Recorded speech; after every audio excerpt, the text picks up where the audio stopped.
ओम शांति। 25 जनवरी 1974 की मुरली है। मुरली की हेडिंग है निराकार स्वरूप की स्मृति में रहने तथा आनंद रस लेने की सहज विधि। निराकार स्वरूप की स्मृति में रहने तथा आनंद रस लेने की सहज विधि। स्वरूप की स्मृति दिलाने वाले, आनंद रस का रसा स्वादन कराने वाले अव्यक्त शिव बाबा बोले, जैसे अपना साकार स्वरूप सदा और सहज स्मृति में रहता है, क्या वैसे ही अपना निराकारी स्वरूप सदा और सहज स्मृति में रहता है? जैसे साकार स्वरूप अपना होने के कारण स्वतः ही स्मृति में रहता है, क्या वैसे निराकारी स्वरूप भी अपना है तो अपनापन सहज याद रहता है? अपनापन भूलना मुश्किल होता है। स्थूल वस्तु में भी जब अपनापन आ जाता है तो वह स्वतः ही याद रहती है, उसे याद किया नहीं जाता है। यह भी अपना निजी और अविनाशी स्वरूप है, तो इसको याद करना मुश्किल क्यों?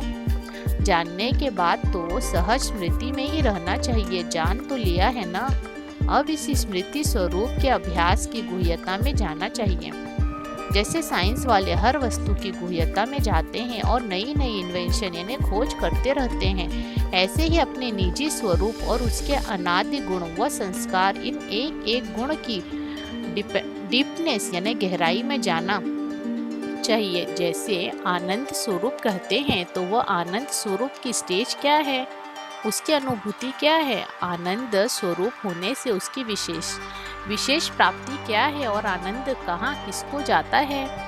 उस समय की स्थिति का प्रत्यक्ष प्रभाव स्वयं पर और अन्य आत्माओं पर क्या होता है। ऐसे हर गुण की गुह्यता में जाओ। जैसे वे लोग सागर के तले में जाते हैं और जितना अंदर जाते हैं उतने ही उन्हें नए नए पदार्थ प्राप्त होते हैं, ऐसे ही आप जितना अंतर्मुख होकर के स्वयं में खोए हुए रहोगे तो आपको बहुत नए नए अनुभव होंगे। ऐसे महसूस करोगे जैसे कि आप इसमें खोए हुए हैं। जैसे मछली पानी के अंदर रहती हुई अपना जीदान महसूस करती है, उसका लगाव पानी से होता है। शरीर निर्वाह अर्थ यदि बाहर निकलेगी भी तो 1 सेकंड बाहर आई और फिर अंदर चली जाएगी, क्योंकि बिना पानी के वह रह नहीं सकती। ऐसे आप सबकी लगन अपने निजी स्वरूप के भिन्न भिन्न अनुभव के सागर से होनी चाहिए। कार्य अर्थ बाह्य मुक्ता में आए, इंद्रियों का आधार लिया अर्थात साकार स्वरूपधारी स्थिति में आए, लेकिन लगाव और आकर्षण उस अनुभव के सागर ही की तरह होना चाहिए।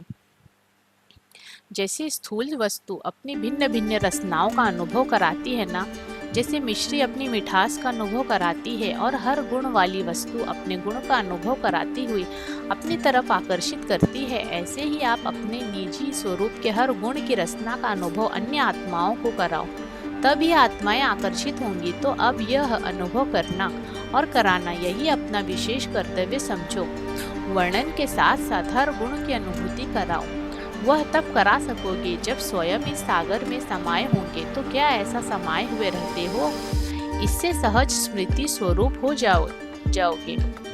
याद कैसे करें? इसकी बजाय यह क्वेश्चन यानी प्रश्न उठे कि याद भूल कैसे सकती है? इतना परिवर्तन आ जाए। अभी तो सिर्फ थोड़ा सा अनुभव किया है, सिर्फ चख कर देखा है। जब उसमें खो जाओगे तब कहेंगे खाया भी और स्वरूप में लाया भी, खाया भी और स्वरूप भी लाया। अभी बहुत अनुभव करने की आवश्यकता है। जब इस अनुभव में चले जाओगे तो फिर ये छोटी छोटी बातें स्वतः ही किनारा कर लेंगी, अर्थात विदाई ले लेंगी।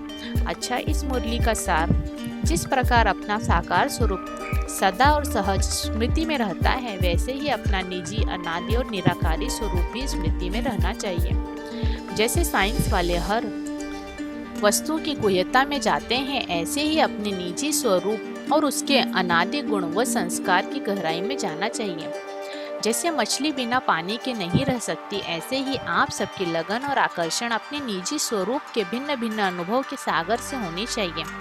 जैसे स्थूल वस्तु अपनी भिन्न भिन्न रचनाओं का अनुभव कराती है, ऐसे ही आप अपने निजी स्वरूप के हर गुण की रचना का अनुभव अन्य आत्माओं को कराओ। अच्छा, ओम शांति।